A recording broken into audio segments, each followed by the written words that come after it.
Hey, what's up, everybody? This is Dante Fortson here with episode number 3 of Go Ask Your Pastor, Black Jews in Portugal. We're going to talk about that, but first, this study is brought to you by White Savior Syndrome.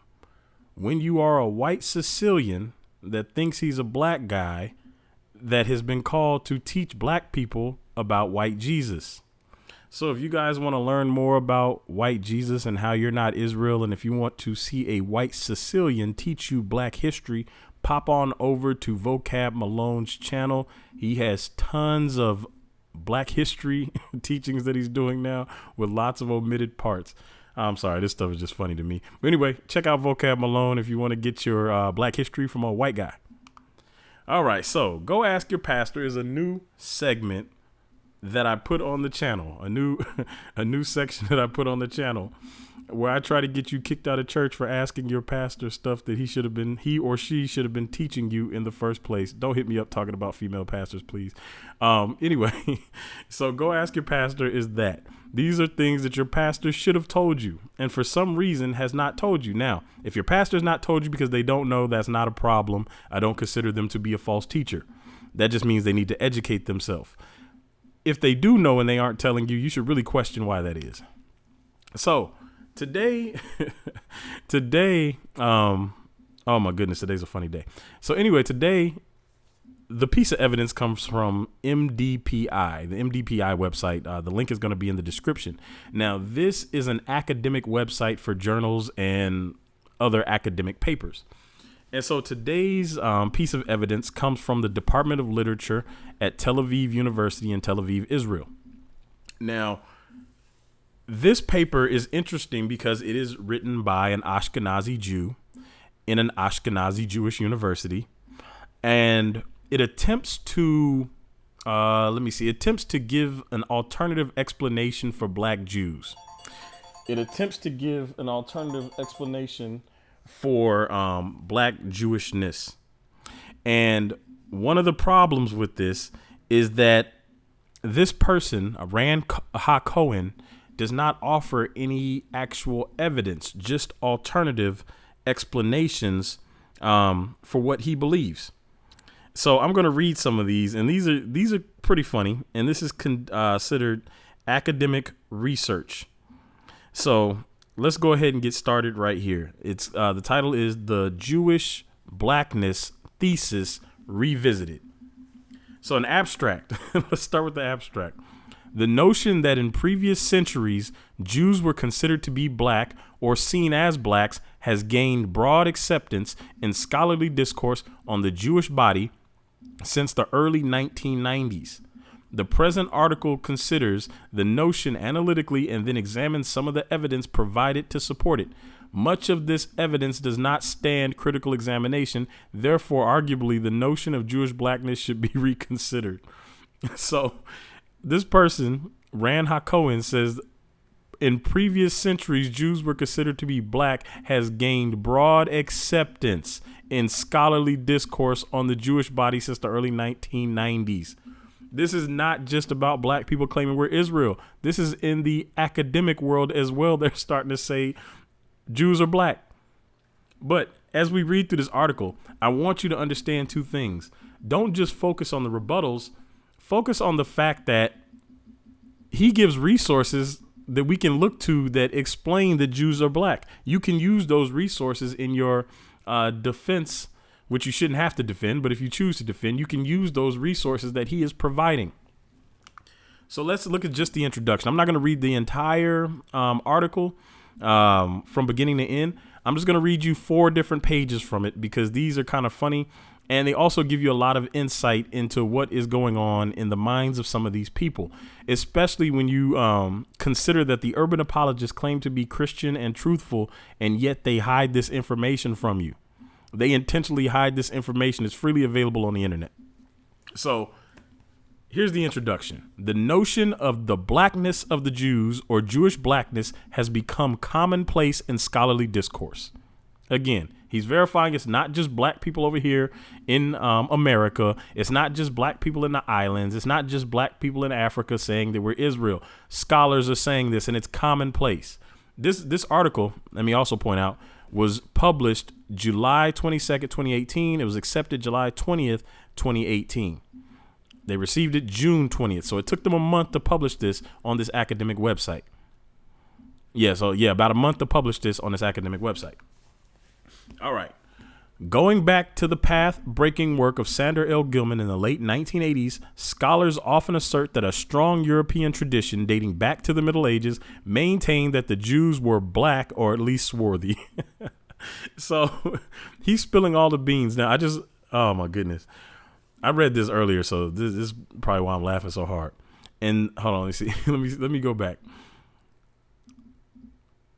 Going back to the path-breaking work of Sandor L. Gilman in the late 1980s, scholars often assert that a strong European tradition dating back to the Middle Ages maintained that the Jews were black or at least swarthy, and find sharp expression in modern anti-Semitic literature that in medieval literature a theory prevailed in which the Jews were part of the black race or were at least dark-skinned, or that the general look of the Jews was considered to be that of the black.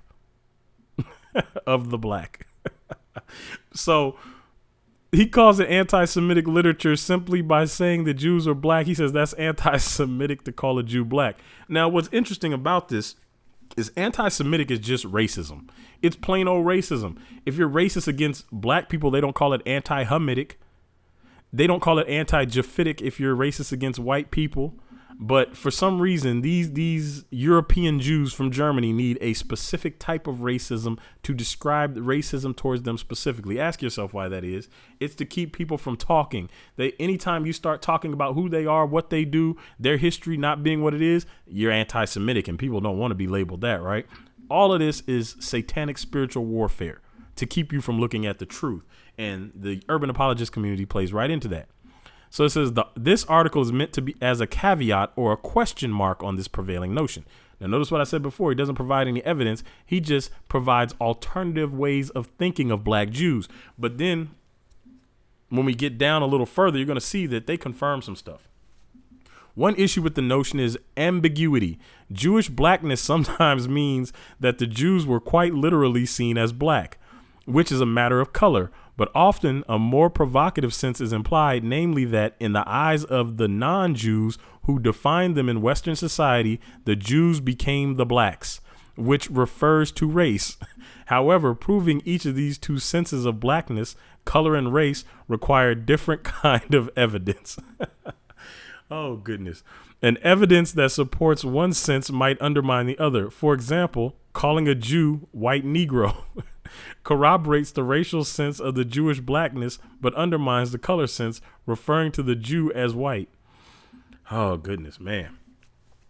Black, then, can refer to several things. It can be race, it can be color, and it can be a mere metaphor. Even though in our sources, these senses are not always easy to distinguish, they must be sorted out, or at least theoretically. Merging all the senses together and providing evidence that supports any of them, even when it contradicts others, may end up in cherry picking. What are the implications of black Jewishness or Jewish blackness in the racial sense? First, one should be alert to anachronism. The concept of race is a modern construct that emerged from just a couple of centuries ago. Taking of Jews as blacks cannot predate the concept of a black race. If you notice, he's just talking in circles. He's using technicalities. Well, technically, they can't be black if we didn't invent what black was. Come on, man. We can see right through that. They're just trying to find a way around to admitting the Jews are black. Second, if Jews are considered one race, a black race, this should be true for virtually all Jews, not just for a specific community, since the traits of a race are supposed to be shared, at least to some extent, by all its members. Furthermore, since some versions of racism go as far as to divorce racial classification from actual physical characteristics, and specifically from skin color, Jews, at least hypothetically, can be blacks even without being black. Oh my goodness, this is academic research. All right, let me continue. We're still in the introduction. Jewish blackness qua color has its own issues. Again, in order to justify the notion, the color must be characterized must characterize most of the Jews, not just a specific Jewish group. Now, for those of you who are familiar with the 13th tribe, Arthur Kessler, who is also an Ashkenazi Jew, said they are converts. They are not actually the people of the book. And we're gonna continue to see more of this over and over again. I have another study coming for you guys that's gonna blow your minds very soon. So let's continue. Moreover, black as a color has many senses. It can mean dark skin color, whereby dark is always a relative observation, but black can also be the color of dirt, of illness, even of tanning, as in the Song of Solomon.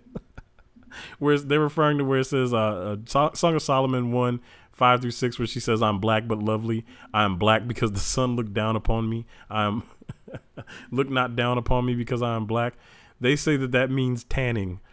Oh my gosh. Black is the curtains of Kedar. Now, Kedar, black is the tents of Kedar. I'm sorry. Black is the tents of Kedar. Kedar's tents weren't tanned. They were black, meanings that do not fall neatly under Jewish blackness. Black can also be used metaphorically. Politically incorrect as it may sound, this color has always suffered from a bad reputation. Humans are diurnal animals that depend predominantly on their sense of sight in order to survive and thrive. Therefore, the symbolism that assigns positive values to white color and light and negative ones to black color and darkness is not a racist Western bias, but universal. Even in the Lower Congo, white signifies right, good, order, reason, truth, health, generosity, good luck, whereas black symbolizes wrong, guilt, envy, intention to kill, grief, and so on. So you say this is not racist to say all these things as he goes on a racist rant. Oh my goodness. But if we went on a rant like that about them, they would be saying you're anti-Semitic. Simply saying that they're black is anti-Semitic, but he comes in and says black signifies wrong, guilt, envy, intention to kill, grief, and so on. The fact that white garments or skin turn dark with dirt, while the opposite is not true, has also contributed to black's bad image. Racism has viciously strained this color symbolism in order to impose a hierarchy on humans by means of their skin color. Scholars, however, should be careful not to read actual skin color into their sources when mere color symbolism is meant.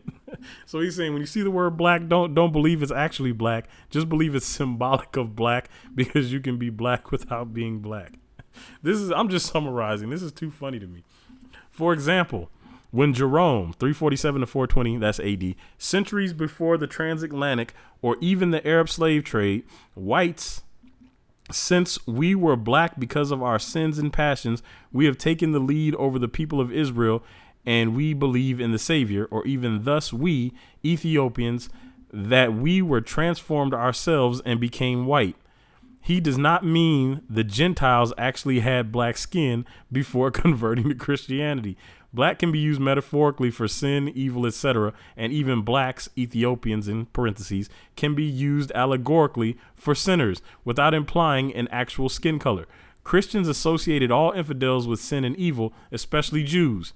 Therefore, assertions such as the association of the Jews with blackness is as old as the Christian tradition, or medieval iconography always juxtaposed the black image of the synagogue of the old law with the white of the church, are true as long as black is taken metaphorically, but cannot be used as evidence for the actual or perceived skin color of the Jews, let alone their racial categorization. So basically, in summary, do not believe the paintings, do not believe the writings, do not believe any reference to black Jews at all whatsoever, because you can be black right here. Jews, at least hypothetically, can be black without being black. All right, so we see the level of intelligence we're dealing with here.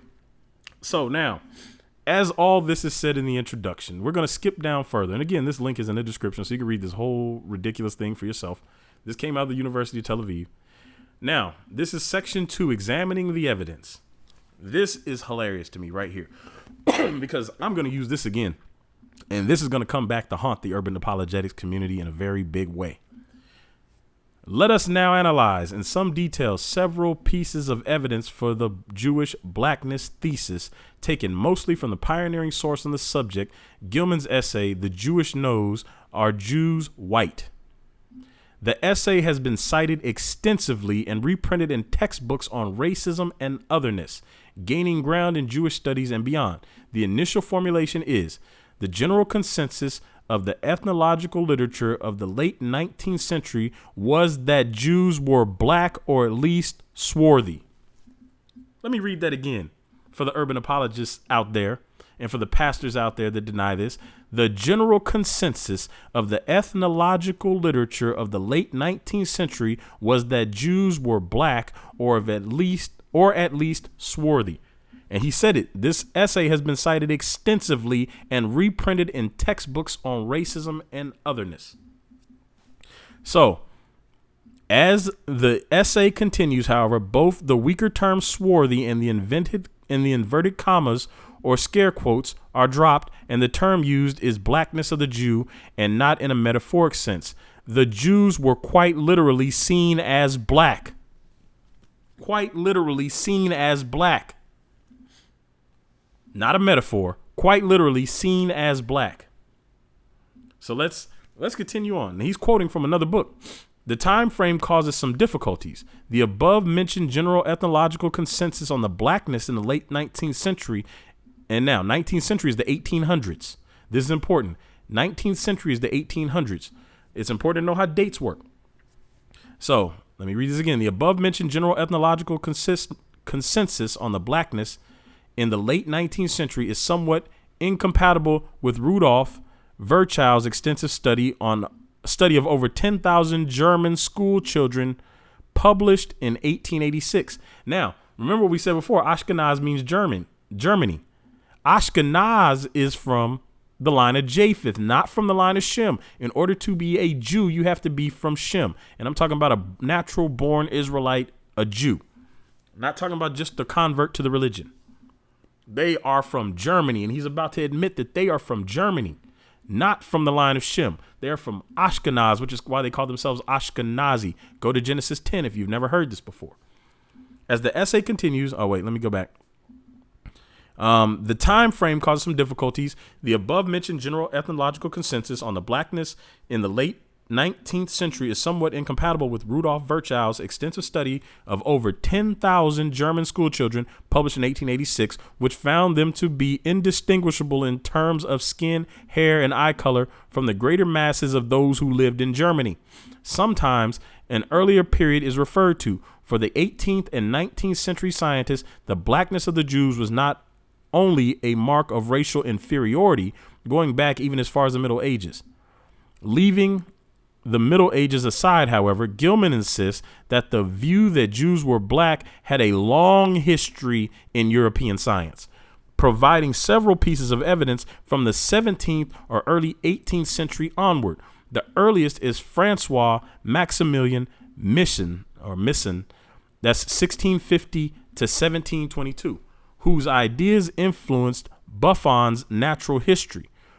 Misson's travel guide to Italy is quoted in the English translation of 1714. Now listen to this translation, because this is going to come back to haunt the urban apologetics community in a very big way.